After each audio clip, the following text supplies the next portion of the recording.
లోక్సభ ఎన్నికల్లో భాగంగా second phase polling కు దేశం సిద్దమైంది. రెండో విడతలో భాగంగా రేపు 13 రాష్ట్రాలు కేంద్ర పాలిత ప్రాంతాల్లోని 89 నియోజకవర్గాల్లో పోలింగ్ జరగనుంది. పోలింగ్ నిర్వహణ కోసం ఎన్నికల సంఘం అన్ని ఏర్పాట్లు పూర్తి చేసింది. ఉదయం 7కు ప్రారంభం కానున్న పోలింగ్ సాయంత్రం 5 గంటలకు ముగుస్తోంది.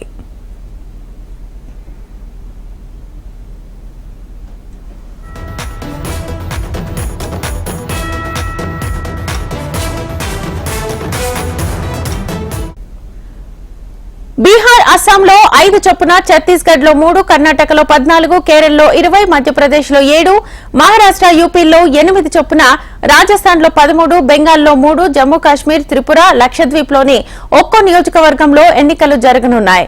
ఇప్పటికే నియోజకవర్గాల్లో పోలింగ్ సామాగ్రి పంపిణీ కొనసాగుతోంది.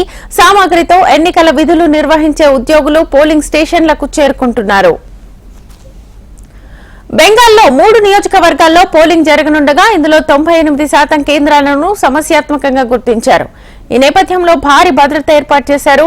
272 కంపెనీల సీఆర్పీఎఫ్ బలగాల్ని మోహరించారు. జమ్మూ స్థానానికి జరుగుతున్న పోలింగ్ కు 1454 స్టేషన్స్ లో ఏర్పాట్లు పూర్తి చేశారు. అవాంఛనీయ ఘటనలు జరగకుండా పోలింగ్ బూత్లను సీసీటీవీ పర్యవేక్షణలో ఉంచారు. భారీగా సీఆర్పీఎఫ్ బలగాలతో పాటు జమ్మూ పోలీసులు బందోబస్తు నిర్వహిస్తున్నారు.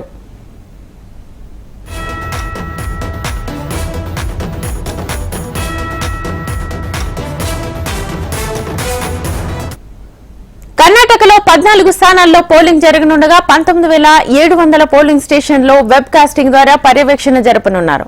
1300 స్టేషన్లలో సీసీటీవీలను ఏర్పాటు చేశారు. 20,000 పోలింగ్ బూత్లను సమస్యాత్మకంగా గుర్తించి 50,000 మందికి పైగా బలగాలతో భద్రతా ఏర్పాట్లు చేశారు. కేరళలో 20 స్థానాల్లో పోలింగ్ జరగనుంది. ఇందుకోసం 25,231 పోలింగ్ స్టేషన్లను ఎన్నికల సంఘం సిద్దం చేసింది. వీటితో పాటు 54 పోలింగ్ కేంద్రాలను అదనంగా ఏర్పాటు చేసింది.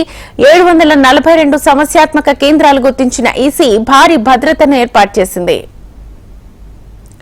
రెండో దశ ఎన్నికల్లో బీజేపీ ఇండియా కూటమి మధ్య టఫ్ ఫైట్ జరగనుంది. కేరళలోని వయనాడ్ నుంచి కాంగ్రెస్ నేత రాహుల్ గాంధీ, తిరువనంతపురం నుంచి కాంగ్రెస్ అభ్యర్థి శశి థరూర్, బీజేపీ నుంచి రాజీవ్ చంద్రశేఖర్, మధుర నుంచి హేమమాలిని, రాజ్నాంద్గావ్ నుంచి భూపేష్ బఘేల్, బెంగళూరు రూరల్ నుంచి డీకే సురేష్, బెంగళూరు సౌత్ నుంచి తేజస్వి సూర్య పోటీలో ఉన్నారు.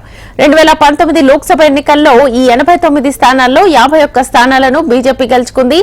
దీంతో పాటు ఎన్డీఏ మిత్రపక్షం 8 సీట్లు గెలుచుకుంది. గత ఎన్నికల్లో 21 మంది కాంగ్రెస్ ఎంపీలు విజయం సాధించారు.